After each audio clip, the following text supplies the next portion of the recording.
At 8 years old, this girl survived the Japanese occupation of the Philippines. Now, at 90, she recalls her ordeal. Leanne Blinzler Noe was 8 years old and living in the Philippines with her family when the Japanese attacked the islands on the day after Pearl Harbor. She and her sister, Ginny, hid out with German nuns at a convent in Manila for several years during the war. Then, in March 1944, the Japanese forced them to enter Santo Tomas Internment Camp, where they joined thousands of already imprisoned Allied civilians, including their dad, Leanne Blinzler Noe, now 90, endured near starvation in her fear of the Japanese guards, even though adults in the camp tried to instill a state of normalcy with school, not her favorite thing, and entertainment evenings, very fun. On February 3, 1945, the U.S. 1st Cavalry Division liberated the camp. To this day, General Douglas MacArthur remains Noe's hero. How did you end up in the Philippines in the 1930s? My father was a gold engineer working at the WWII mine near Wairika, California. This was during the Great Depression and the mine closed. He heard from a friend there was a boom going on in the Philippines, so in the fall of 1936, he moved our young family, my mother,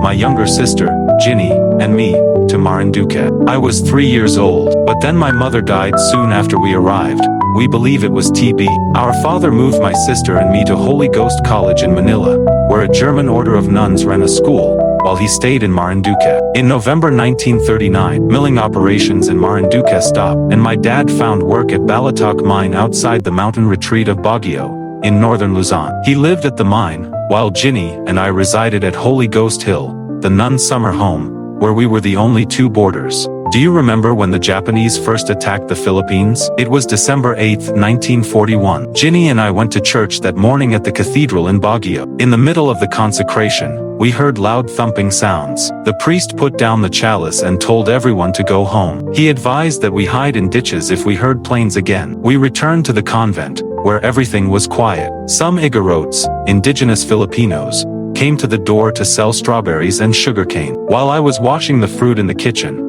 I heard the same loud pounding that we had heard while at church. The Japanese were attacking Baguio. The bombs terrified me, but Ginny and one of the nuns ran outside and watched the attacking planes. How did you escape from Baguio? After the Japanese attack, my dad arranged a ride for my sister and me in a company car to the safety of Manila, promising he would follow soon. 2 men from the mine, armed with pistols, drove us down the mountain. As we approached the flatlands, the men surveyed the landscape, very alert, looking for enemy soldiers who had reportedly landed on nearby beachheads at Lingayen Gulf. Later we learned the car's trunk contained the mine's gold bullion, which was whisked away by submarine to Australia and then the US. In Manila, we tried to return to Holy Ghost, but they couldn't take us. So the men dropped us off at a European orphanage, until conditions permitted us to return to Holy Ghost at the end of January. It's possible the US Army was using part of Holy Ghost as a hospital. How did you end up in the prison camp? In January 1944, the Americans began to win the war in the Pacific. The Japanese military police took control of the camp, and life became more miserable for the prisoners. On March 10th, the enemy, who knew about us by then, decided Ginny and I should be brought into Santo Tomas. We traveled there by Kalesa, a horse-drawn carriage, were inspected by the Japanese at the front gate, and moved our few belongings to room 55A in the main building, which was packed with 26 women and children. Tell us a little bit about the camp. Santo Tomas is Asia's oldest university. It was founded in 1611. A high wall surrounds its cluster of buildings on all sides. That's where we were interned. Our days were organized into activities, beginning with roll call. Sometimes we stood for hours outside our room while the Japanese soldiers inspected us. We all had responsibilities. I washed our sheets in an outside tub once a week and left them to dry in the sun to chase away bedbugs. Among the day's most important events was chow time when, about an hour before food was ladled out, I would stand with our dads and my meal tickets and our tin cans, waiting for the line to open. Ginny ate in the children's line. Breakfast and dinner were often a watery rice stew called lugao. In our free time, Ginny and I and our friends climbed on a bamboo jungle gym at the playground. As food became scarce, the playground was converted into a vegetable garden. We played Monopoly and, believe it or not, war. One day I found a tired rubber dolly in the trash. I took it, washed it, and hand-sewed clothes for it from scraps. Dave Harvey, a Shanghai entertainer and professional comedian, established Theater Under the Stars, with a screen and wooden stage. There were movies, acts, quizzes, singing, and Harvey's comedy routines. We had lots of fun on those evenings. Did you have to go to school? Yes. Even in prison, we attended school 5 days a week. One advantage of imprisoning Manila's expats was the high caliber of professional teachers available to teach classes. I remember studying ancient history, Tagalog, and Japanese. Why did MacArthur move so quickly to liberate Santo Tomas? Supposedly, American intelligence received a message from a clandestine radio in Santo Tomas stating the Japanese were preparing to execute us. Upon landing at Lingayen Gulf in January 1945, MacArthur demanded that the 1st Cavalry move on to Manila as quickly as possible. After liberating the military POW camp of Cabanatuan,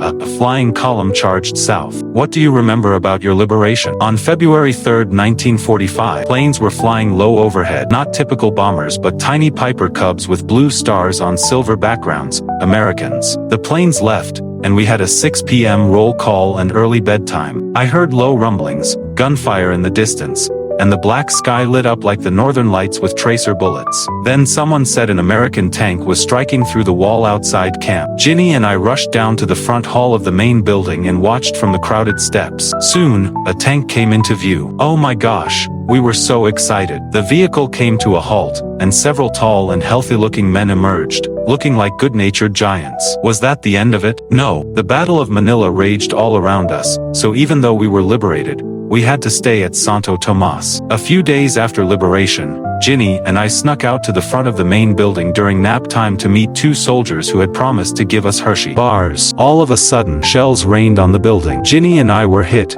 and Soldier James Smith carried us both inside. We later learned that the other soldier, Steve Bodo, was killed. We were transported by Army ambulance to a government building in Quezon City that was being used as an evacuation hospital. I didn't know it then, but I had a piece of shrapnel lodged in my jaw. My mouth was so swollen, I could hardly eat. Ginny's lower arm was so damaged by shrapnel that it later required 90 stitches. Her wound was packed with Vaseline gauze and the pain was so excruciating she had to be put out to change it. One night the enemy shelled the evacuation hospital. Some of us sought shelter in the hallway and prayed the rosary, our voices rising up when the shells were closer and louder. An army nurse named Nancy joined us. I was surprised to see someone in the army so frightened. The next morning, we saw that one of the shells had lodged in the building, but without exploding. How did you return to the United States? I think because of our injuries we were on the first trip out around March 13. We were flown in a military plane to Leyte, where we slept in tents on the beach. We swam in the water. One day I saw a torso. Gruesome, but for the most part we had a grand time. They gave us immunizations and put us on the transport ship USS Admiral W.L. Caps. We slept on triple-deck bunks and enjoyed lots of food, including candy and oranges. The ship zigzagged in a convoy and, 18 days after leaving Leyte, we approached the Golden Gate Bridge. I thought our ship was so tall it might hit the bridge. Where did you go then? Our mother's sister, Jerry Edwards, who lived in Berkeley, greeted us at the dock. She had agreed to take Ginny and me into her care as we forged ahead into our new American life. 2 years later, we headed back to the Philippines to be with our dad, who had returned to the mine, but that's another story.